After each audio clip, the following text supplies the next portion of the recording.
क्या बात है फिजा, सब ठीक तो है?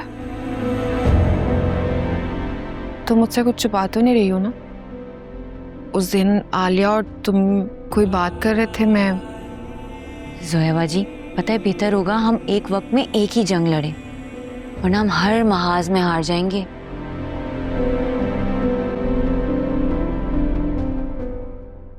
जिंदा रहना भी कितना मुश्किल काम है ना। जोया बाजी देखें, अगर इंसान मायूस हो ना तो जिंदा रहना मुश्किल है। और वैसे भी अल्लाह ताला ने मायूसी को गुनाह करार नहीं दिया है, कुफर करार दिया, और वजह यही है।